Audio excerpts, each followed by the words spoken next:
We've got the potential for some thunderstorms later this afternoon. Some of those storms could pack a punch, so let's get right into it. High winds, that's the big concern as we go into the afternoon and evening hours. And of course, we'll break down the timing of this here in just a second. Large hail and an isolated tornado cannot entirely be ruled out, but again, the calling card of these storms will likely be the higher winds, gusts of upwards of 60 or 70 miles per hour possible. There have been some changes to this, and I mentioned this at the top of the hour, where earlier this morning we were looking at a pretty marginal risk. There has been a bit of a bump up here in the risk for severe weather, especially areas along and south of I-80 or Highway 20, I should say. Large hail damaging winds, still a 2 on a scale of 1 to 5 in this yellow shading, a 1 on a scale of 1 to 5 in areas along and north of Highway 20. I do think the clouds are going to help a little bit, kind of stabilize the atmosphere just a little. However, if we do clear out any of this cloud cover, we'll be watching for some of those storms to really get fired here. Now, we do have a cold front that's going to be acting as kind of the lift mechanism here, and out ahead of that, warm and humid-ish air, at least for this time of the year, is kind of pulling in ahead of that, and that is why we've got dew points, I should say, near 60 degrees in many areas. Now, yes, that is still technically in the comfortable range. However, it's noticeable, especially given how dry it's been of late.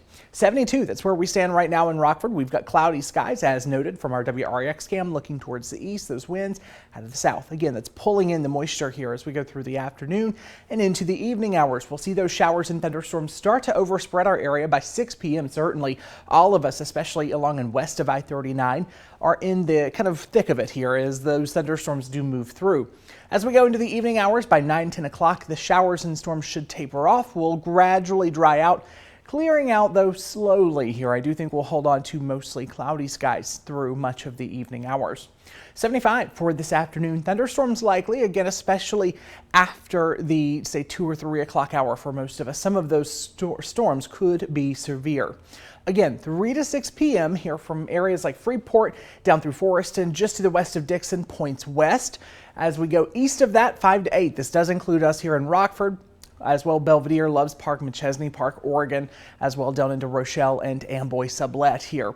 East of that, you're looking at closer to 7 to 11 o'clock this evening. Now, this is going to be about a 3-hour window here that I want you to be weather aware. Those storms wrap up, as I mentioned, by about 8 p.m. or so locally. Some scattered showers are still possible as we go into the overnight hours, as those temperatures fall back into the upper 40s. Behind the storms, much cooler temperatures here. Highs tomorrow only near 60. Cool, mostly cloudy skies. Not a washout for tomorrow, certainly not as a kind of widespread activity as what we've got ahead for this afternoon. Just keep in mind we could have a few spotty showers, especially earlier in the day. Let's take a look at your most accurate 10-day forecast. Really can't buy a 70-degree day after today. Next chance for 70-degree temperatures could be next Wednesday, but that's a little while away. Evan?